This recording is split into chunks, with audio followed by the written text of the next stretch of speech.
सुर में गाना सीखिए पाधानीसा ऐप के साथ। AI powered personal music teacher from Saregama.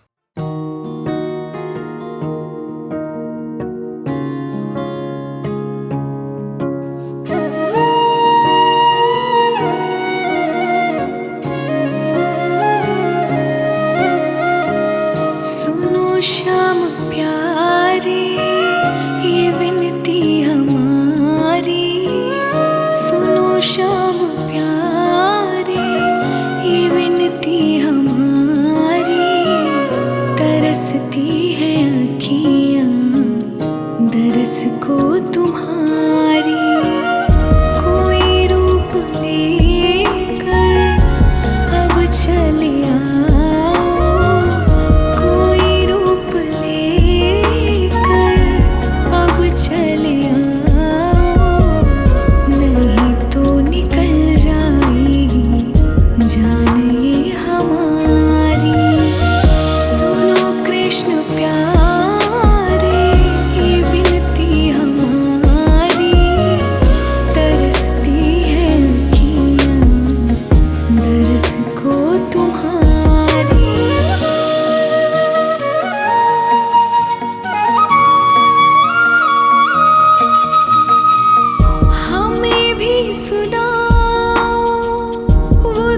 बांसुरी की।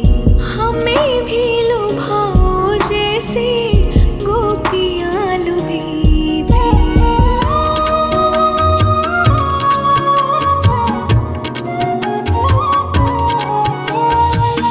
हमें भी सुनाओ वो धुन बांसुरी की।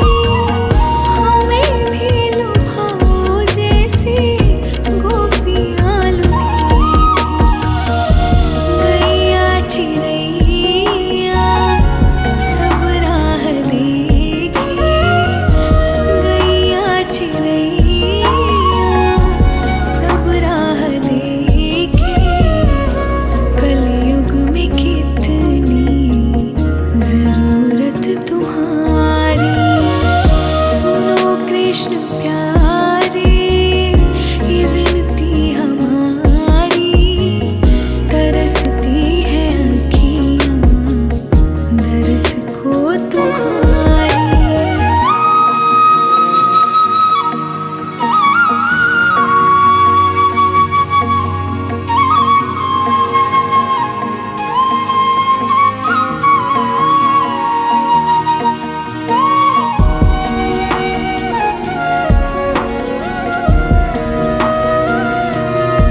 से कहीं कोई यशोदा डांट लगाए। फिर से कहीं कोई लल्ला माखन चुराए।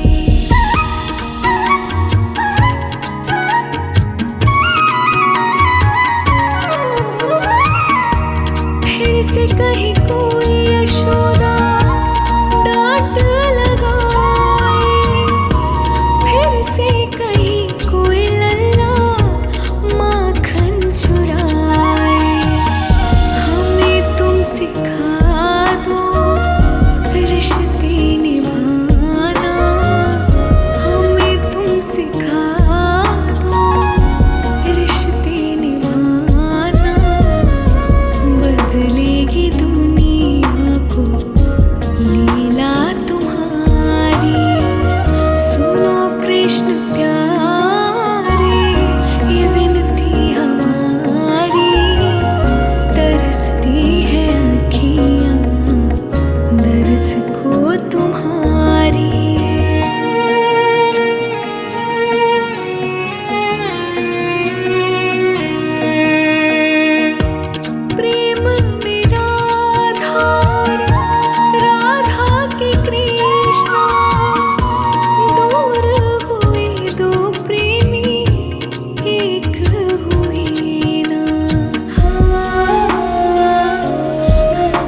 यशोमती मैया से बोले नंद लाला, राधा क्यों गोरी मैं क्यों काला, राधा क्यों गोरी मैं क्यों काला।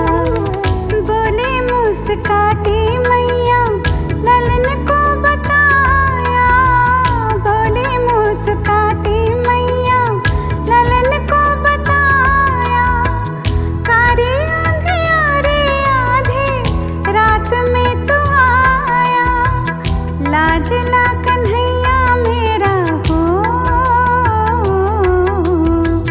लाडला कन्हैया मेरा काले कमली वाला, इसीलिए काला। यशोमती मैया से बोले नंद लाला, राधा क्यों गोरी मैं क्यों काला, राधा क्यों गोरी मैं क्यों काला।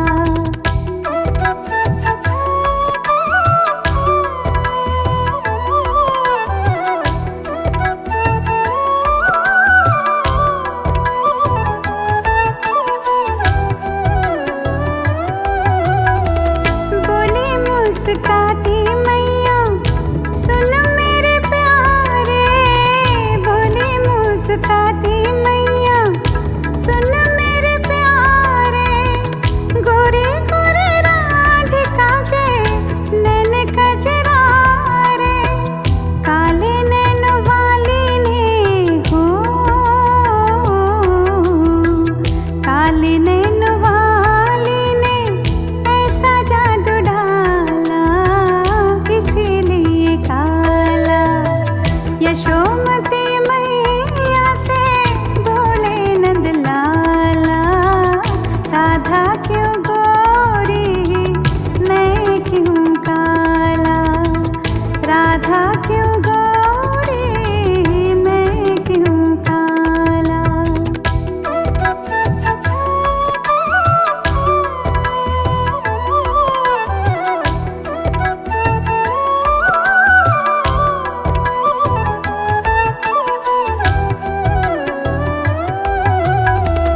इतने में राधा प्यारी आई इठलाती, इतने में राधा प्यारी आई इठलाती। मैंने न जादू डाला बोली बल खाती, मैया कन्हैया तेरा हो, मैया कन्हैया तेरा जग से निराला, इसीलिए काला। यशोमती मैया से बोले नंद लाला, राधा क्यों गोरी मैं क्यों काला, राधा क्यों गोरी मैं क्यों काला।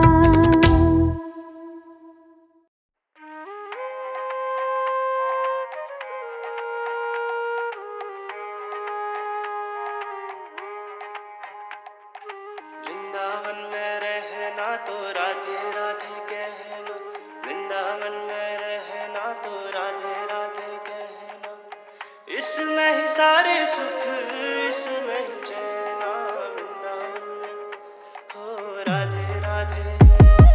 वृंदावन में रहना तो राधे राधे कहना, वृंदावन में रहना तो राधे राधे कहना। इसमें ही सारे सुख, इसमें ही चैना, वृंदावन में हो राधे राधे। राधे राधे जप ले मुसाफिर भक्ति रस में रम ले, यहाँ पे प्रेम भक्ति में नाच ले गा ले। कल क्या हो ये किसे पता फिर, किसे पता फिर, किसे पता फिर। कस्तुम को हम कुत अयाता, कामे जननी को मैं ताता। मन से तू बच ले, मन बड़ा ठग है, ना मैं ना तू ना ये जग है। इसीलिए ले जीवन का मजा, हर खुशी और गम की एक ही दवा। राधा का नाम ही है रास्ता, रा और धा के बीच में है बस कृष्ण समाए। राधे राधे जो जपे वो कृष्ण में हो जाए। वृंदावन में रहना तो राधे राधे कहना, वृंदावन में रहना तो राधे राधे कहना, इसमें ही सारे सुख, इसमें ही चैन, वृंदावन में ओ राधे राधे राधे राधे राधे राधे राधे राधे राधे राधे।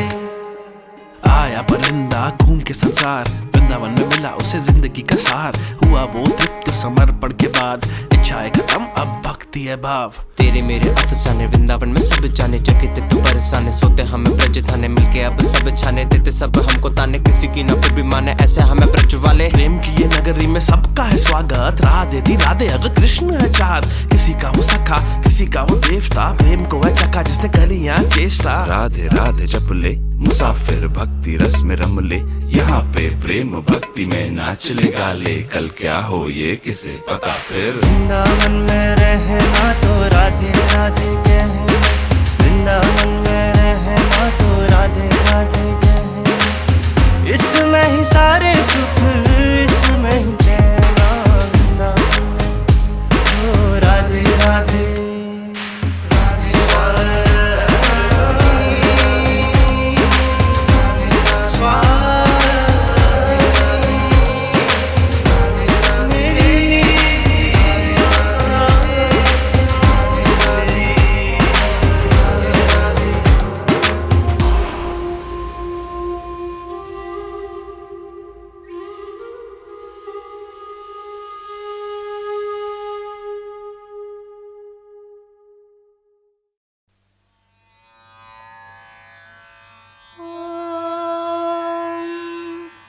शुक्लांबरधरं विष्णुं शशिवर्णं चतुर्भुजं प्रसन्नवदनं ध्यायेत् सर्वविघ्नोपशान्तये।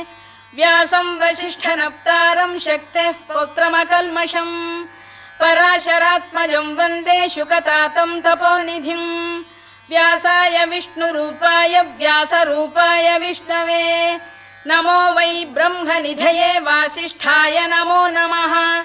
अविकाराय शुद्धाय नित्याय परमात्मने सदैकरूपरूपाय विष्णवे सर्वजिष्णवे। यस्य स्मरणमात्रेण जन्म संसारबन्धनात् विमुच्यते नमस्तस्मै विष्णवे प्रभविष्णवे। ॐ नमो विष्णवे प्रभविष्णवे। श्रीवैशम्पायन उवाच श्रुत्वा धर्मानशेषेण पावनानि च सर्वशः युधिष्ठिरः शान्तनवं पुनरेवाभ्यभाषत। युधिष्ठिर उवाच किमेकं दैवतं लोके किं वाप्येकं परायणम् स्तुवन्तः कङ्कमर्चन्तः प्राप्नुयुर्मानवा शुभम्। को धर्मः सर्वधर्माणां भवतः परमो मतः किं जपन्मुच्यते जन्तुर्जन्म संसारबन्धनात्। श्रीभीष्म उवाच जगत्प्रभुं देवदेवमनन्तं पुरुषोत्तमं स्तुवन्नाम सहस्रेण पुरुषः सततोत्थितः तमेव चार्चयन् नित्यं भक्त्या पुरुषमव्ययम् ध्यायन् स्तुवन् नमस्यं च यजमानस्तमेव च अनादिनिधनं विष्णुं सर्वलोकमहेश्वरम् लोकाध्यक्षं स्तुवन् नित्यं सर्वदुःखातिगो भवेत् ब्रह्मण्यं सर्वधर्मज्ञं लोकानां कीर्तिवर्धनं लोकनाथं महद्भूतं सर्वभूतभवोद्भवम् एष मे सर्वधर्माणां धर्मोऽधिकतमो मतः यद्भक्त्या पुण्डरीकाक्षं स्तवैरच्चेन्नरः सदा परमं यो महत्तेजः परमं यो महत्तपः परमं यो महद्ब्रह्म परमं यः परायणम् पवित्राणां पवित्रं यो मङ्गलानां च मङ्गलम्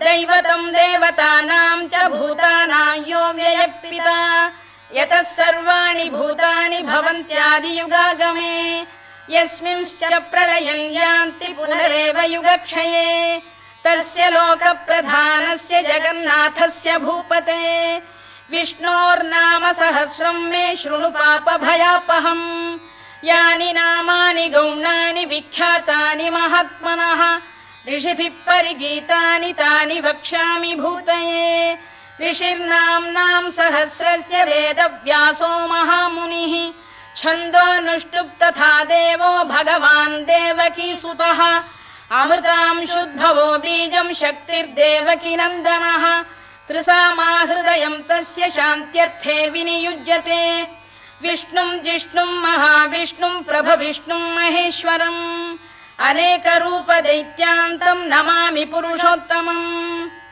अस्य श्रीविष्णोर्दिव्यसहस्रनामस्तोत्रमहामन्त्रस्य श्रीवेदव्यासो भगवान् ऋषिः अनुष्टुप्छन्दः श्रीमहाविष्णुः परमात्मा श्रीमन्नारायणो देवता अमृतांशुद्भवो भानुरिति बीजम् देवकी नन्दन श्रेष्ठेति शक्तिः उद्भवः क्षोभणो देव इति परमो मन्त्रः शङ्खबृन्नन्दकी चक्रीति कीलकम् शार्ङ्गधन्वा गदाधर इत्यस्त्रम् रथाङ्गपाणिरक्षोभ्य इति नेत्रम् त्रिसामासामगः सामेति कवचम् आनन्दम् परब्रह्मेति योनिः ऋतुः सुदर्शनकाल इति दिग्बन्धः श्रीविश्वरूप इति ध्यानम् श्रीमहाविष्णुप्रीत्यर्थे सहस्रनाम जपे विनियोगः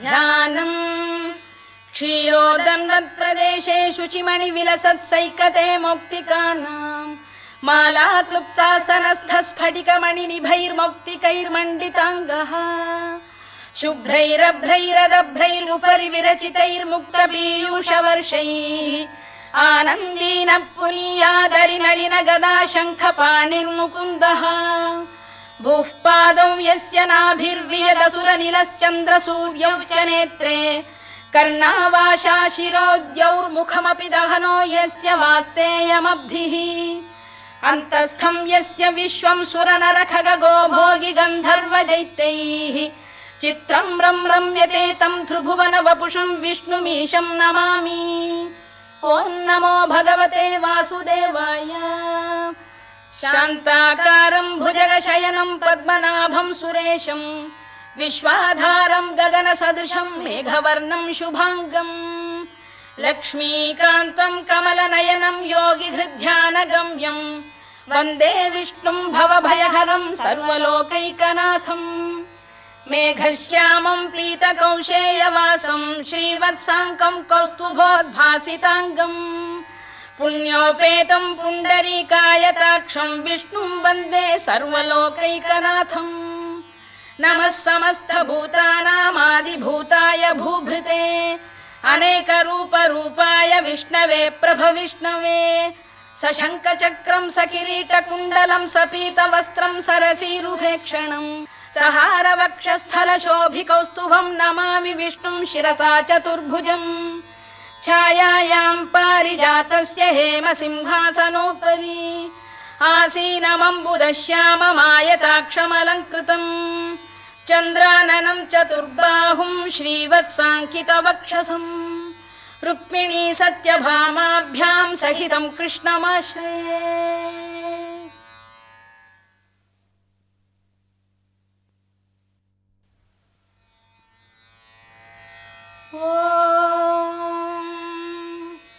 विश्वं विष्णुर्वषत्कारो भूतभव्य भवत्प्रभुः भूतकृद्भूतभृद्भावो भूतात्मा भूतभावनः भूतात्मा परमात्मा च मुक्तानां परमागतिः अव्ययः पुरुषः साक्षी क्षेत्रज्ञोऽक्षर एव च योगो योगविदां नेता प्रधानपुरुषेश्वरः नारसिंहवपुः श्रीमान् केशवः पुरुषोत्तमः सर्वः शर्वः शिवस्थाणुर्भूतादिर्निधिरव्ययः सम्भवो भावनो भर्ता प्रभवः प्रभुरीश्वरः स्वयंभूः शम्भुरादित्यः पुष्कराक्षो महास्वनः अनादिनिधनो धाता विधाता धातुरुत्तमः अप्रमेयो ऋषिकेश पद्मनाभोऽमरप्रभुः विश्वकर्मा मनुस्त्वष्टा स्थविष्ठस्थविरो ध्रुवः अग्राह्यः शाश्वतः कृष्णो लोहिताक्षप्रदर्दनः प्रभूतस्त्रिककुब्धाम पवित्रं मङ्गलं परम् ईशान प्राणद प्राणो ज्येष्ठः श्रेष्ठः प्रजापतिः हिरण्यगर्भो भूगर्भो माधवो मधुसूदनः ईश्वरो विक्रमी धन्वी मेधावी विक्रमक्रमः अनुत्तमो दुराधर्ष्य कृतज्ञ कृतिरात्मवान् सुरेश शरणं शर्म विश्वरेता प्रजाभवः अधः संवत्सरो व्याल प्रत्ययः सर्वदर्शनः अजः सर्वेश्वरः सिद्धः सिद्धिः सर्वादिरच्युतः वृषा कपिरमेयात्मा सर्वयोग विनिसृतः वसुर्वसुमनः सत्यः समात्मा संमितः समः अमोघः पुण्डरीकाक्षो वृषकर्मा वृषाकृतिः रुद्रो बहुशिरा बभ्रुर्विश्वयोनिश्शुचिश्रवाः अमृतः शाश्वतस्थाणुर्वरारोहो महातपाः सर्वगः सर्वविद्भानुर्विश्वक्सेनो जनार्दनः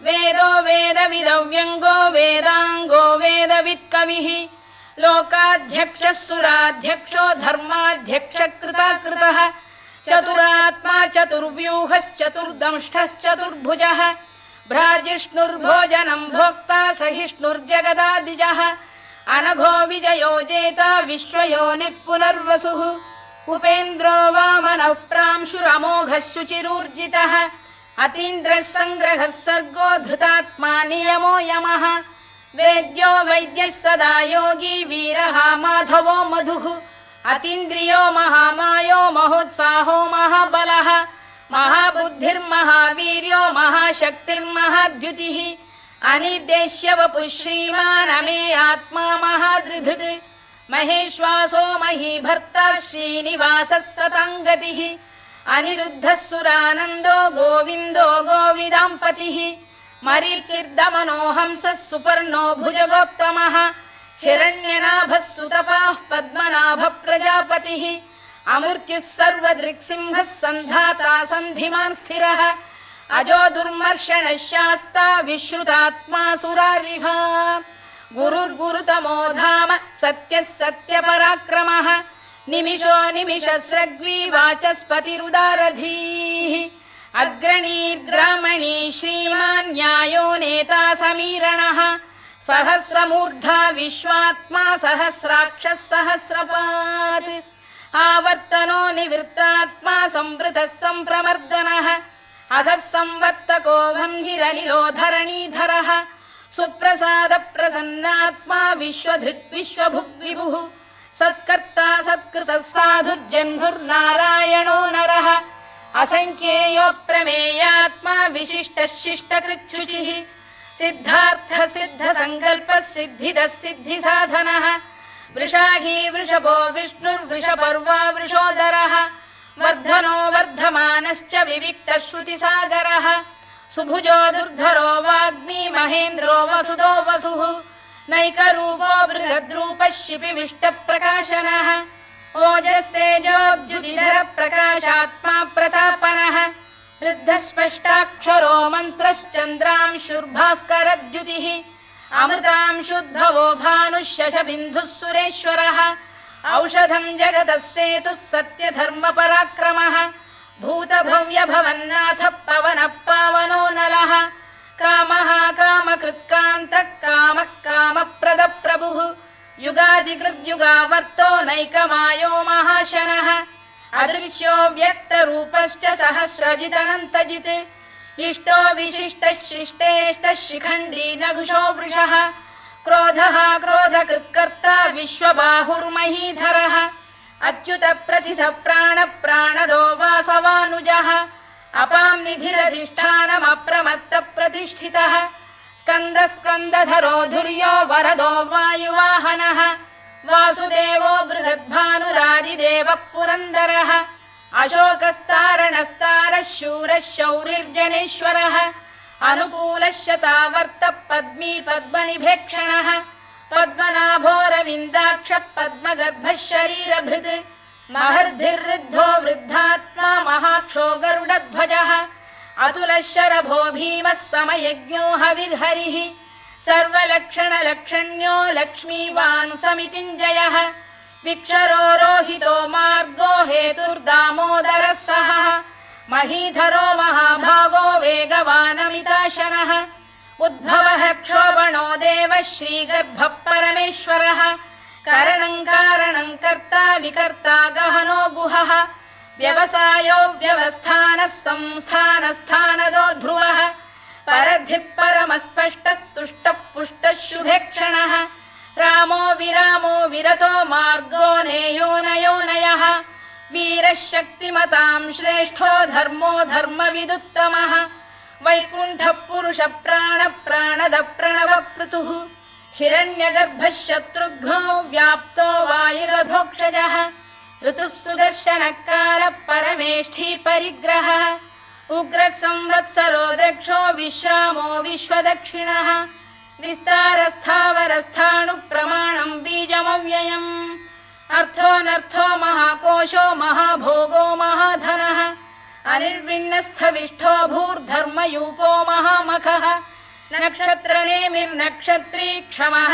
क्षामः समीहनः यज्ञयुज्यो महेद्यश्च क्रतुः सत्रं सताङ्गतिः सर्वदर्शी विमुक्तात्मा सर्वज्ञो ज्ञानमुत्तमम् सुव्रतः सुमुखः सूक्ष्मः सुघोषः सुखदः सुहृद् मनोहरो जितक्रोधो वीरबाहुर्विदारणः स्वापनः स्ववशो व्यापी नैकात्मा नैककर्मकृत् वत्सरो वत्सलो वत्सी रत्नगर्भोधनेश्वरः धर्मकृद्धर्मी सदसक्षरमक्षरम् अविज्ञाता सहस्रांशुर्विधाता कृतलक्षणः गभस्तिनेमिः सत्तस्तः सिंहो भूतमहेश्वरः आदिदेवो महादेवो देवेशो देवभृद्गुरुः उत्तरो गोपतिर्गोप्ता ज्ञानगम्यः पुरातनः शरीरभूतभृद्भोक्ता कपीन्द्रो भूरि दक्षिणः सोमपोऽमृतपः सोमः पुरुजित् पुरुसत्तमः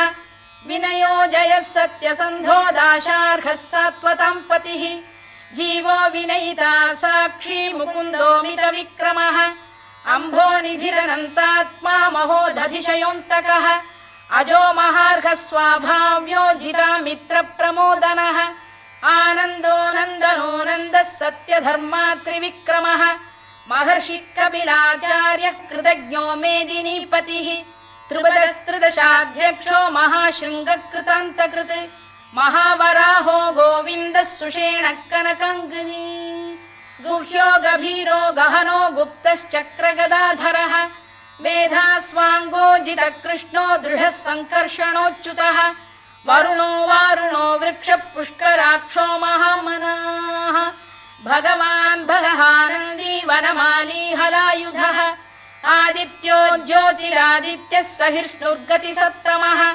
सुधन्वाखण्ड परशुर्दारुणो द्रविणप्रदः दिवस्पृक् सर्वदृक्व्यासो वाचस्पतिरयो निजः त्रिसामासामगः साम निर्वाणं भेषजं भिषज सन्न्यासकृच्छमः शान्तो निष्ठा शान्तिपरायणम् शुभाङ्गः शान्तिदस्रष्टा कुमुदः कुवलेशयः गोहितो गोपतिर्गोप्ता वृषभाक्षो वृषप्रियः अनिवर्ती निवृत्तात्मा संक्षेप्ताक्षेमकृत् शिवः श्रीवत्सवक्षः श्रीवासः श्रीपतिः श्रीमताम्बरः श्रीधः श्रीशः श्रीनिवासः श्रीनिधिः श्रीविभावनः श्रीधर श्रीकर श्रेयः श्रीमान् लोकत्रयाश्रयः स्वक्षः स्वङ्गः शतानन्दो नन्दिर्ज्योतिर्गणेश्वरः विजितात्मा विधेयात्मा सत्कीर्तिश्छिन्न संशयः उदीर्णः सर्वतश्चक्षुरनीशः शाश्वतस्थिरः भूषयो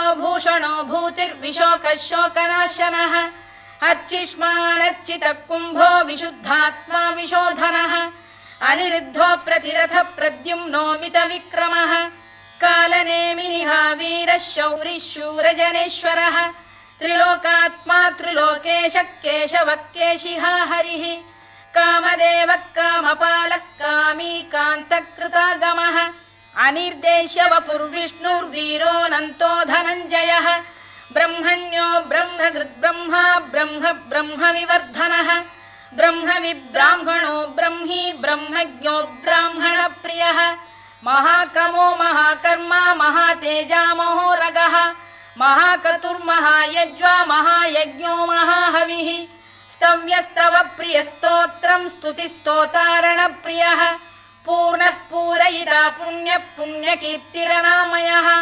मनोजवस्तीर्थकरो वसुरेता वसुप्रदः वसुप्रदो वासुदेवो वसुर्वसुमना हविः सद्गतिः सत्कृतिः सत्ता सद्भूतिः सत्परायणः शूरसेनो यदुश्रेष्ठः सन्निवासः सुयामुनः भूतावासो वासुदेवः सर्वासु निलयो नलः दर्पः दर्पदो दृप्तो दुर्धरोऽथा पराजितः विश्वमूर्तिर्महामूर्तिर्दीप्तमूर्तिरमूर्तिमान् अनेकमूर्तिरव्यक्तः शतमूर्तिः शताननः एकोनैकः स वक्र किं यत्तत्पदमनुत्तमम् लोकबन्धुर्लोकनाथो माधवो भक्तवत्सलः सुवर्णवर्णो हेमाङ्गो वराङ्गश्चन्दनाङ्गदी वीरः विषमः शून्यो घृताशीरचरश्चलः अमानी मानदो मान्यो लोकस्वामी त्रिलोकधृत् सुमेधा मेधजो धन्यः सत्यमेधाधराधरः तेजो वृषोद्युतिधरः सर्वशस्त्रभृताम्बरः प्रग्रहो निग्रहो व्यग्रो नैकशृङ्गो गदाग्रजः चतुर्मूर्तिश्चतुर्बाहुश्चतुर्व्यूहश्चतुर्गतिः चतुरात्मा चतुर्भावश्चतुर्वेदविदेकपात् समावर्तो निवृत्तात्मा दुर्जयो दुरधिक्रमः दुर्लभो दुर्गमो दुर्गो दुरावासो दुरारिः शुभाङ्गो लोकसारङ्गः सुतन्तुस्तन्तुवर्धनः इन्द्रकर्मा महाकर्मा कृतकर्मा कृतागमः उद्भवः सुन्दरः सुन्दो रत्ननाभः सुलोचनः अर्को वाजसनः शृङ्गी जयन्तः सर्वविजयी सुवर्णबिन्दुरक्षोभ्यः सर्ववागीश्वरेश्वरः महाह्रदो महागर्तो महाभूतो महानिधिः कुमुदः कुन्दरः कुन्दः पर्जन्यः पावनो निलः अमृताशोऽमृतवपुः सर्वज्ञः सर्वतोमुखः सुलभः सुव्रतः सिद्धः शत्रुजिच्छत्रुतापनः न्यग्रोधोदुम्बरोश्वत्थः क्षाणूरान्ध्रैषूदनः सहस्रार्चिः सप्तजिह्वः सप्तैधा सप्तवाहनः अमूर्तिरनघोचिन्त्यो भयकृद्भयनाशनः अणुबृहत्कृशस्थूलो गुणभिर्निर्गुणो महान् अधृतस्वधृतस्वास्य प्राग्वंशो वंशवर्धनः भारभृत्कथितो योगी योगीशः सर्वकामदः आश्रमश्रमणः क्षामः सुपर्णो वायुवाहनः धनुर्धरो धनुर्वेदो दण्डो दमयिता दमः अपराजितः सर्वसहो नियन्ता नियमो यमः सत्त्ववान् सात्विकः सत्यः सत्यधर्मपरायणः अभिप्रायप्रियार्होरः प्रियकृत्प्रीतिवर्धनः विहाय सगतिर्ज्योतिः सुरुचिर्कुतभुग्विभुः रविर्विरोचनः सूर्यः सविता रविलोचनः अनन्तो हुतभुग्भोक्ता सुखदो नैकजोऽग्रजः अनिर्विण्णः सदामर्षी लोकाधिष्ठानमद्भुतः सनात्सनातनतमः कपिलः कपिरव्ययः स्वस्तिदः स्वस्तिकृत् स्वस्ति स्वस्ति भुक् स्वस्ति दक्षिणः अरौद्रः कुण्डली चक्री विक्रम्यूर्जितशासनः शब्दातिकः शब्दसः शिशिरः शर्वरीकरः अक्रूरपेशलो दक्षो दक्षिणः क्षमिणाम्बरः विद्वत्तमो वीतभयः पुण्यश्रवणकीर्तनः उत्तारणो दुष्कृतिः पुण्यो दुःस्वप्ननाशनः वीरः रक्षणः सन्तो जीवनः पर्यवस्थितः अनन्तरूपोऽनन्तश्रीर्जितमन्युर्भयापहः चतुरश्रो गभीरात्मा विदिशो व्यादिशो दिशः अनाधिर्भूर्भुवो लक्ष्मी सुवीरो रुचिराङ्गदः जननो जनजन्मादिर्भीमो भीमपराक्रमः आधारनिलयो धाता पुष्पहासप्रजागरः ऊर्ध्वगः सत्पथाचार प्राणद प्रणवप्रणः प्रमाणं प्राणनिलय प्राणभृत्प्राणजीवनः तत्त्वं तत्त्वविदेकात्मा जन्म मृत्युजरातिगः भूर्भुवः स्वस्तरुस्तारः सविता प्रपितामहः यज्ञो यज्ञपतिर्यज्वा यज्ञाङ्गो यज्ञवाहनः यज्ञभृद्यज्ञकृद्यज्ञी यज्ञभुग्यज्ञसाधनः यज्ञान्तकृद्यज्ञगुह्यमन्नमन्नाद एव च आत्मयोनिः स्वयं जातो वैखानः सामगायनः देवकीनन्दनः स्रष्टा क्षितीशः पापनाशनः शङ्खबृन्नन्दकी चक्री शार्ङ्गधन्वा गदाधरः रथाङ्गपाणिरक्षोभ्यः सर्वप्रहरणायुधः सर्वप्रहरणायुधवो नम इति वनमाली गरीशाङ्गी शङ्खी चक्री च नन्दकी श्रीमान्नारायणो विष्णुर्वासुदेवोऽभिरक्षतु वनमाली गरीशाङ्गी शङ्खी चक्री च नन्दकी श्रीमान्नारायणो विष्णुर्वासुदेवोऽभिरक्षतु वनमाली गरीशाङ्गी शङ्खी चक्री च नन्दकी श्रीमान्नारायणो विष्णुर्वासुदेवोऽभिरक्षतु इतीदं कीर्तनीयस्य केशवस्य महात्मनः नाम्नां सहस्रं दिव्यानामशेषेण प्रकीर्तितम् य इदं शृणुयान् नित्यं यश्चापि परिकीर्तयेत् नाशुभं प्राप्नुयात् किञ्चित् सोमुत्रेह च मानवः वेदान्तको ब्राह्मणस्य क्षत्रियो विजयी भवेत् वैश्यो धनसमृद्धः स्यात् क्षूद्रः सुखमवाप्नुयात्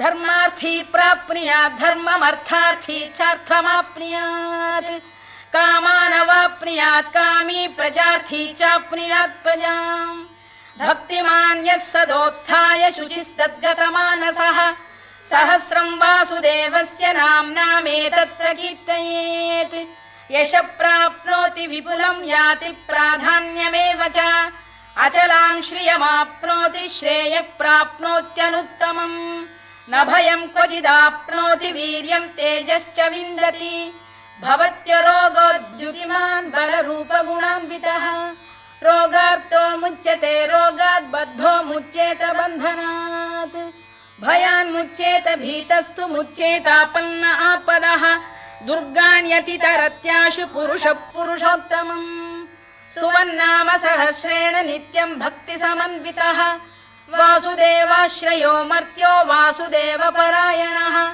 सर्वपापविशुद्धात्मा याति ब्रह्म सनातनम् न वासुदेव भक्तानामशुभं विद्यते क्वचित् जन्म मृत्युजरा व्याधि भयं नैवोपजायते इमं स्तवमधीयान श्रद्धा भक्तिसमन्वितः युज्येतात्मसुखक्षान्ति श्रीधृतिस्मृतिकीर्तिभिः न क्रोधो न च मात्सर्यं न लोभो न शुभामतिः भवन्ति कृतपुण्यानां भक्तानां पुरुषोत्तमे द्यौः स चन्द्रार्कनक्षत्राखं दिशो भूर्महो दधिः वासुदेवस्य वीर्येण विधृतानि महात्मनः ससुरासुरगन्धर्वं स यक्षोरगराक्षसम् जगत्वशे वर्ततेदं कृष्णस्य सचराचरम् इन्द्रियाणि मनो बुद्धिः सत्त्वं तेजो बलं धृतिः वासुदेवात्मकान्याहुः क्षेत्रं क्षेत्रज्ञ एव च सर्वागमानामाचार प्रथमं परिकल्पते आचार प्रभवो धर्मो धर्मस्य प्रभुरच्युतः ऋषयः पितरो देवा महाभूतानि धातवः जङ्गमा जङ्गमं चेदं जगन्नारायणोद्भवम् योगो ज्ञानं तथा साङ्ख्यं विद्या शिल्पादिकर्म च वेदाशास्त्राणि विज्ञानमेतत् सर्वं जनार्दनात् एको विष्णुर्महद्भूतं पृथग्भूतान्यनेकशः त्रीन् लोकान् व्याप्य भूतात्मा भुङ्क्ते विश्वभुवव्ययः इमं स्तवं भगवतो विष्णोर्व्यासेन कीर्तितम् पठेद्य इच्छेत् पुरुषः श्रेयत् प्राप्तुं सुखानि च विश्वेश्वरमजं देवं जगतः प्रभुमव्ययम् भजन्ति ये पुष्कराक्षं न ते यान्ति पराभवम् न ते यान्ति पराभवम् ओन्नम इति अर्जुनोवाच पद्मपत्र विशालाक्ष पद्मनाभसुरोत्तम भक्तानामनुरक्तानां त्राता भव जनार्दन श्रीभगवानुवाच यो मां नाम सहस्रेण स्तोतुमिच्छति पाण्डव सोऽहमेकेन श्लोकेन स्तुत एव न संशयः स्तुत एव न संशयोन्नम इति व्यास उवाच वासनाद्वासुदेवस्य वासितं भुवनत्रयम् सर्वभूतनिवासोऽसि वासुदेव नमोऽस्तु ते वासुदेव नमोऽस्तु ते ओन्नम इति पार्वत्युवाच केनोपायेन लघुना विष्णोर्नाम सहस्रकम् पठ्यते पंडितैर्नित्यं श्रोतुमिच्छाम्यहं प्रभो। ईश्वर उवाच श्रीराम राम रामेति रमे रामे मनोरमे सहस्रनाम तत्तुल्यं राम नाम वरानने। श्रीराम राम रामेति रमे रामे मनोरमे सहस्रनाम तत्तुल्यं राम नाम वरानने। श्रीराम राम रामेति रमे रामे मनोरमे सहस्रनाम तत्तुल्यं राम नाम वरानने। राम नाम वरानन ॐ नम इति। ब्रह्मोवाच नमोऽस्त्वनन्ताय सहस्रमूर्तये सहस्रपादाक्षि शिरोरुबाहवे सहस्रनाम्ने पुरुषाय शाश्वते सहस्रकोटियुगधारिणे नमः। सहस्रकोटियुगधारिणे नमः ॐ नम इति। संजय उवाच यत्र योगेश्वर कृष्णो यत्र पार्थो धनुर्धरः तत्र श्रीर्विजयो भूतिर्ध्रुवा नीतिर्मतिर्मम। श्रीभगवानुवाच अनन्याश्चिन्तयन्तो मां ये जनाः पर्युपासते तेषां नित्याभियुक्तानां योगक्षेमं वहाम्यहम्। परित्राणाय साधूनां विनाशाय च दुष्कृताम् धर्म संस्थापनार्थाय संभवामि युगे युगे। आर्ता विषण्णा शिथिलाश्च भीता घोरेषु च व्याधिषु वर्तमानाः संकीर्त्य नारायण शब्दमात्रं विमुक्तदुःखाः सुखिनो भवन्तु। कायेन वाचा मनसेन्द्रियैर्वा बुद्ध्यात्मना वा प्रकृते स्वभावात् करोमि यद्यत् सकलं परस्मै नारायणायेति समर्पयामि।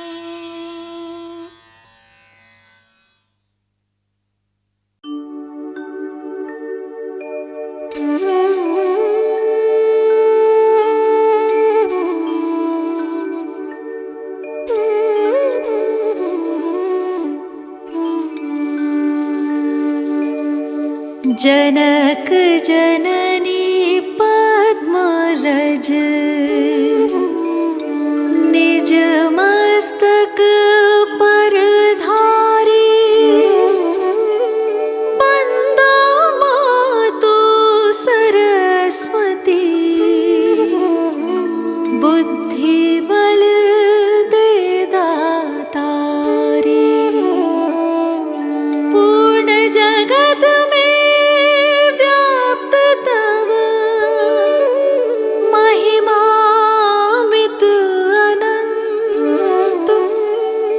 दुष्ट जनों के पाप को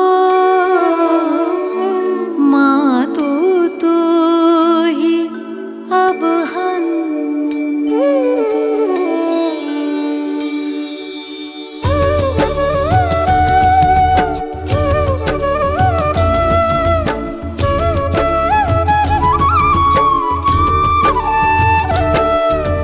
जय श्री सकल बुद्धि बल राशि जय सर्वज्ञ अमर अविनाशी जय जय जय वीणा करधारी करती सदा सुहंस सवारी रूप चतुर्भुज धारी माता सकल विश्व अंदर विख्याता।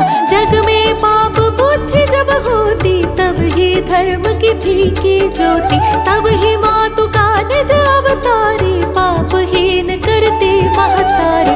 वाल्मीकि जी थे हत्यारा तब प्रसाद जाने संसारा रामचरित जो रचे बनाई आदि कवि की पदवी पाई।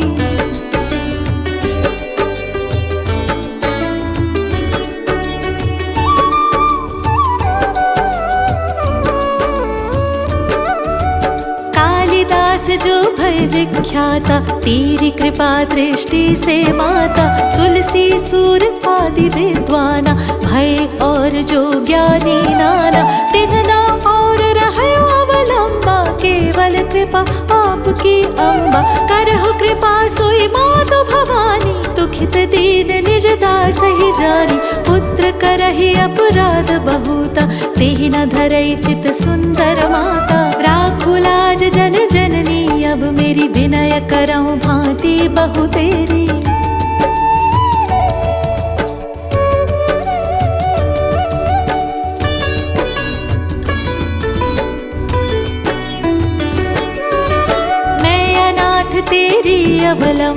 कृपा करौ जय जय जगदम्बा।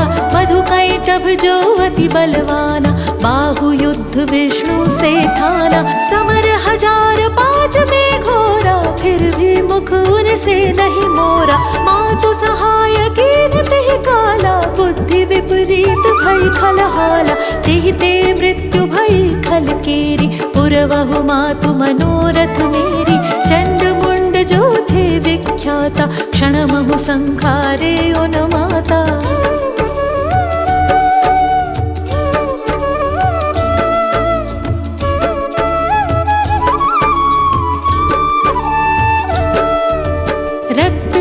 से समरथ पापी, सुर मुनि हृदय धरा सब कापी। काटे उसिर जिमि कदली खम्बा, बार बार बिनवऊं जगदम्बा। जग प्रसिद्ध जो शुंभन शुंभा, क्षण में बांधे ताहि तु अम्बा। भरत मातु बुद्धि फेरे उजाई, रामचंद्र बनवास कराई। एहि विधि रावण वध तू कीन्हा, सुर नर मुनि सबको सुख दीना। को समरथ तब यश गुण गाना, निगम अनादि अनंत बखाना।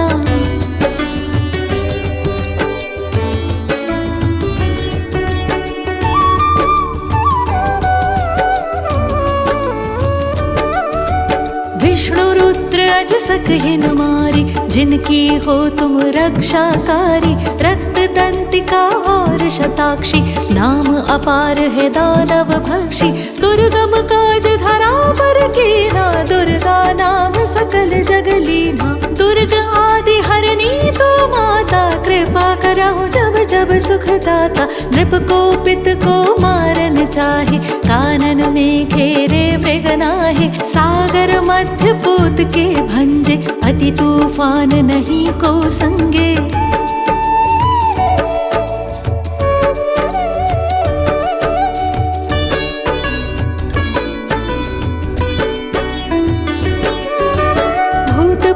बाधाया दुख में, भूदरिद्र अथवा संकट में। नाम जपे मंगल सब होई, संशय इसमें करे न कोई। पुत्रहीन जो आतुर भाई, सब छाड़ी पूजे ही भाई। करे पाठ नित यह चालीसा, होय पुत्र सुंदर गुण ईशा। धूपादिक नैवेद्य चढ़ावे, संकट रहित अवश्य हो जावे। भक्ति मातु की करे हमेशा, निकट न आवे ताहि कलेशा।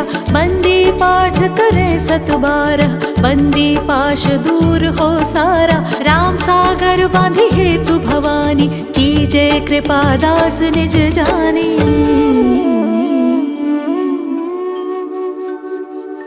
मातु सूर्य कांति तव, अंधकार मम रूप। डूबन से रक्षा करहु, परूँ न मैं भव कूप।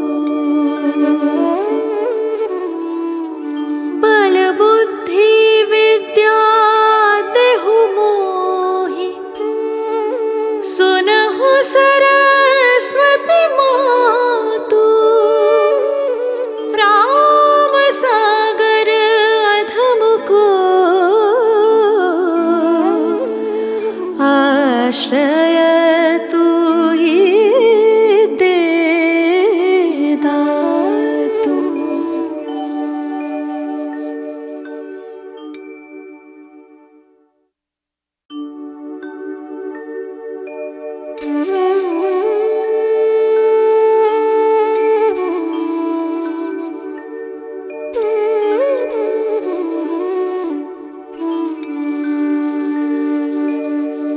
जनक जननी पद्मरज, निज मस्तक पर धारी। बंदा मातु सरस्वती, बुद्धि बल दे दातारी। पूर्ण जगत में व्याप्त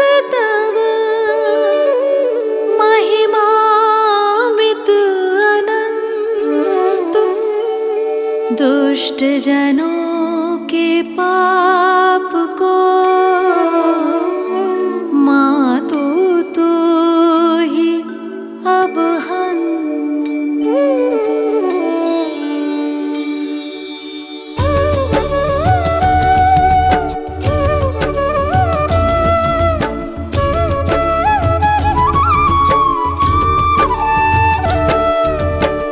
श्री सकल बुद्धि बल राशि, जय सर्वज्ञ अमर अविनाशी, जय जय जय वीणा करधारी, करती सदा सुहंस सवारी, रूप चतुर्भुजधारी माता, सकल विश्व अंदर विख्याता। जग में पाप बुद्धि जब होती, तब ही धर्म की फीकी ज्योति, तब ही मातु का निज अवतारी, पापहीन करती महतारी। वाल्मीकि जी थे हत्यारा, तब प्रसाद जाने संसारा, रामचरित जो रचे बनाई, आदि कवि की पदवी पाई।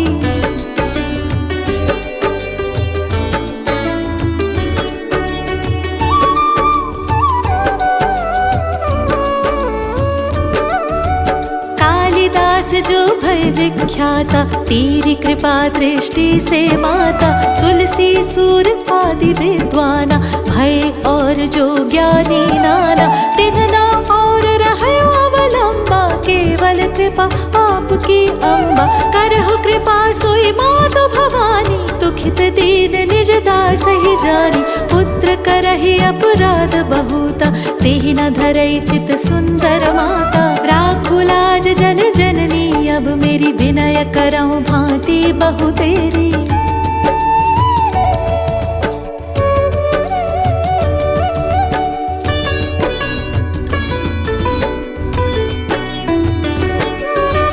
मैं अनाथ तेरी अवलंबा, कृपा करौ जय जय जगदम्बा। मधुकैटभ जो अति बलवाना, बाहु युद्ध विष्णु से ठाना। समर 1005 में घोरा, फिर भी मुख उनसे नहीं मोरा। मातु सहाय कीन तेहि काला, बुद्धि विपरीत भई खलहाला। तेहि ते मृत्यु भई खल केरी, पुरवहु मातु मनोरथ मेरी। चंड मुंड जो थे विख्याता, क्षणमहु संखारे उन माता।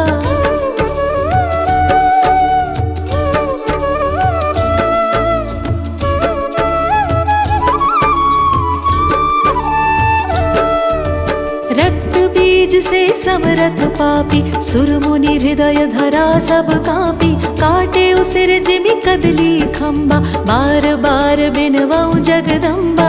जग प्रसिद्ध जो शुंभन शुंभा, क्षण में बांधे ताहि तु अम्बा। भरत मातु बुद्धि फेरे उजाई, रामचंद्र बनवास कराई।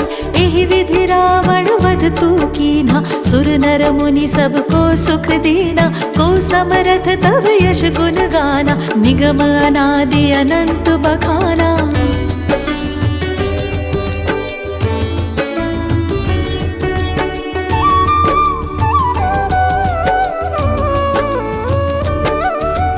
विष्णु रुद्र अज सकहिन मारी, जिनकी हो तुम रक्षाकारी। रक्त दंतिका और शताक्षी, नाम अपार है दानव भक्षी। दुर्गम काज धरा पर कीना, दुर्गा नाम सकल जग लीना। दुर्ग आदि हरनी तो माता, कृपा करहु जब जब सुख दाता। नृप को पित को मारन चाहे, कानन में घेरे मृग नाहे। सागर मध्य पोत के भंजे, अति तूफान नहीं को संगे।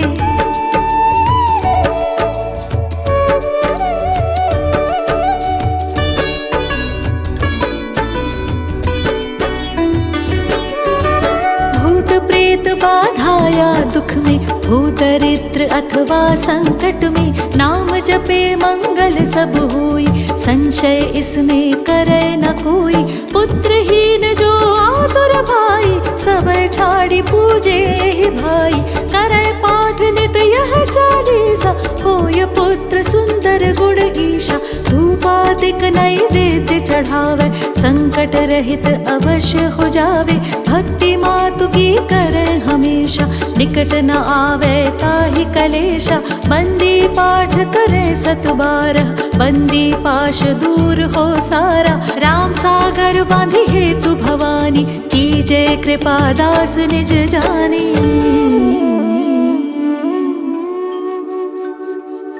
मातु सूर्यकांति तव अंधकार मम रूप। डूबन से रक्षा करहु, परुन में भवकूप। बल बुद्धि विद्या देहु मोहि, सुनहु सरल